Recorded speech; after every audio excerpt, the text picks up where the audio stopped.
I'm looking forward today to sharing with you the intimacy exercise you are probably not ready for. We weren't even sure if we were ready for it today. The benefits of it, the challenges of it, the prerequisites for it, and why I'm loving the idea of you doing it too, what it did for us. Hi, my name's Zach. I am your mental load coach. I train men and women, mostly men, to better understand and appreciate the invisible labor, the mental load, improve their emotional literacy, which we're going to talk about a lot today, as well as improving the way that we go about individually regulating and co-regulating. And for those of you that are interested in getting more out of me, more free resources, there is the Mental Load Basics community. I'm going to put the link in the description below. So let's start out with what was the basic idea of the exercise that we did today. So today, Alyssa and I, not fully naked, but we both got had a lot of skin out. We've been having a lot of challenges in our relationship around being physically intimate, and what we did is we did some cuddling, some sort of purposeful cuddling. Our original goal was to go to the Connection Codes late nights course and start that together. We ended up kind of taking our own route, and we really liked almost like the boundaries or like guidelines that we kind of set up ahead of time. So first off, some prerequisites that you're going to need to be able to hone in on before you're going to be able to have benefit from this exercise. So one, you need to be an emotion wheel pro. So I'll put the link to the emotion wheel exercise. This is generally what it looks like. We have like 6 of them floating around our house so that we consistently get better at talking about our emotions. So you need to be able to, one, be just a pro at using the emotion wheel, doing that short exercise with your partner. That is how we started off the exercise. Second is you need to be able to be good at being a safe space for your partner. So when they share, I felt hurt when we went to be physically intimate the other day and I felt hurt when you did this. Receiving that can be really hard. And for, I think, a lot of us, I know for myself, there have been a lot of moments where both of us have felt hurt. Not that we hurt each other, but that we experience the emotion of hurt. So we need to be good at being able to separate those two, as that is an experience that person having. That is something that I can sometimes take accountability for, but for the most part, we're able to be a safe space that we're not getting defensive, and our partner is able to speak that, share that with us, and us not get defensive, us not push back on that. Next, you have to be both willing to have the exercise go the way that it goes. I think there was some hope. It's the ovulation time and month for her. So I think there was definitely, both of us were feeling a lot of like kind of sexual energy. Been a couple weeks since we've been physically intimate together. And so I think we kind of wanted it to end that way, but at the same time, we acknowledged that that was not the important part. The important part was feeling really connected and improving the way that we talk about our emotions and improving the awareness that we have about our bodies while we're going through being physically intimate together. And now I'm going to transition the way I'm using the word physically intimate to historically that means intercourse. I'm not necessarily talking about intercourse anymore. And I think the last one is just courage to take accountability for your own emotions. There are a lot of moments where I think both of us did a really great job of sharing what was going on for us and just acknowledging that is the experience I'm having. That is not at the fault of the other person. There are a lot of moments where both of us were having moments of like almost wanting to tiptoe around the other person's experience and assuming what they were going to feel, and taking accountability that no, I'm the one that needs to share, and the expectation is that I'm going to share what's coming up for me. So if you want to be doing this exercise, those are like your prerequisites. You probably have some homework to do. What I want to share with you now is like the excitement I have for it, such that you'll actually take action on some of those prerequisites. So what we ended up doing was we got into bed. We had a lot of skin out, not fully naked. Our goal was to cuddle, was to be there with each other and share what was happening for us. I use that specific word when I say what's happening for us as like what emotions were popping up for us. And again, within the emotion wheel, which is in the download there, 8 core emotions. You need to be really good at cycling through these and acknowledging what you're experiencing in the moment to be able to share it. If you're not a pro at it, you're likely going to fall flat on your face. And if there's not enough safe space for either of you to share, one or both of you are probably going to get defensive before the end of it. The next thing that we talked about ahead of time was we prepared each other to slow down. So especially I know Alyssa has gone through traumas in the past around these things. There are multiple moments where we talked about ahead of time is like I'm feeling some fear around like asking to slow down and that I might not have space or like I've almost already consented to us having intercourse and then it'll pause and like a lot of fear around that. So that was definitely one of the fears I think both of us had going in was that we would hurt each other in that process. And so I think she felt so much connection with me, I think, because there's at one point where she was sharing like, I'm feeling fear, I'm feeling guilt, or I'm feeling shame. I said, okay, I think we need to slow down what's happening for you.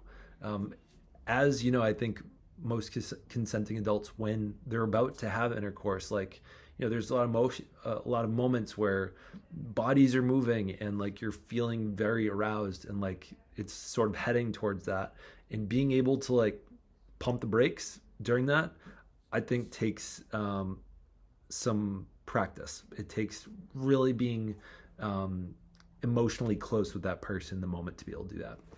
So the experience that we had was really connecting. I think I feel much closer to her than I have in a long time. One of the huge benefits I think we got out of it was we recognized a couple big factors.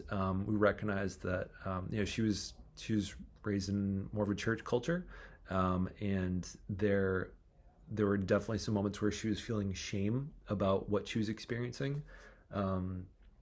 We also recognized 2 other big ones, which were that she's often felt like I am much more physical in nature when it comes to us having intercourse, but not necessarily like my heart is like connected with her.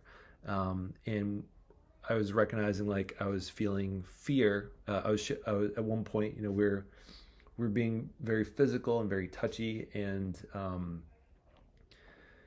I was saying to her, I'm feeling fear of wanting to look you in the eyes. And she said, oh, what's happening for you? And I had said, like, I feel like this is something that I often do want. And I feel like you've had a hard time with it and you've often said no, or like you've shied away from it. And that was a huge moment for me, recognizing that for me to be able to feel connected more than physically is eye contact is really helpful for me. I know a lot of people that's really uncomfortable. So noticing, like, we noticed a couple of days ago that she was feeling significant disconnection around us being physically intimate, but like emotionally or like a heart's not being open and like being there with, with each other, if that makes sense. Our bodies kind of communicating, but not necessarily like our hearts, and feels a little woo-woo, but like our souls weren't connecting. Our like there's a difference between seeing like a body in front of you and kind of objectifying them, and there's an experience of seeing the person in front of you as like a whole person feeling really connected. I know that eye contact really helps me with that, and I know that for some of you that know this already, I've dealt with a porn addiction since I was about 13 when I saw my first pornographic material. Battled with it for I didn't really battle with it for my college years. I just leaned into it and didn't see it as an addiction. It wasn't until I started dating Alyssa and then we got engaged that I promised that I wouldn't watch anymore. And then 2018, when we got separated, I started watching again during our separation. It took me another couple years to get out of it, get past it. So I've had a lot of issue over the years, I think, with objectifying much more than I want to out of think a lot of brain patterns that formed when I was young, and as I got older in my college years and looking at and thinking about women and sex. So I know that that's been really hard for me. And I think that that has been a challenge that I've had, I have a lot of shame in, that I've had to work on overcoming. The next thing that showed up, and I won't go into graphic detail here, just a little bit, is I think it was a huge one. I had never heard this before. So as we were getting more hot and heavy, I'll say, and we were looking at going towards intercourse, and there was a lot of touching happening. She was feeling fear, and there was feeling fear that things might hurt. And first I was a little surprised. I hadn't necessarily considered that. And she brought up something from, we have a 3-year-old that she experienced, that they put in an extra stitch when our daughter was born. And she was researching it, and I had never heard this before, is that they've called it the husband stitch, which is where they will put in an extra stitch if there's a torn area near the vagina, to make that a smaller area for more pleasurability for a husband. And I'd never heard this before. I don't know that Alyssa's ever shared this with me before. And I think we both regulate a lot of shame, a lot of sadness, a lot of guilt, a lot of hurt, a lot of fear, a lot of anger, that any time that she has heard me share my physical positive experience with her, that I've been, you could say, benefiting from that. And so it was really hard for me to hear that, but at the same time, it was really important for me to hear that and for her to be able to regulate that. So those are some really huge things. I think the goal of the exercise is having a lot of those emotions get brought up and identifying what are some of the things that are stopping you, that are coming up, that are not being verbalized, that are maybe emotional, they're being felt in the body, but they're not being articulated, they're not being shared, and so one or more people are in the dark about it. So that was really important. I think those three sort of epiphanies for us, we now know that next time we go into exercise, we're going to much better navigate those 3 things. And next time we go to really do this purposeful exercise, which will likely be how we just consistently go to be sexual with one another. I'm talking about you. This was a really enjoyable experience. I'm really glad we had it. I can see Alyssa's smirking/smiling over there. I know she's really glad that we did that this morning. I'm sure I'll be sharing much more about it in the near future. I'm feeling fear right now that all this noise is absolutely demolishing this video. But that's okay. We made it to the end here.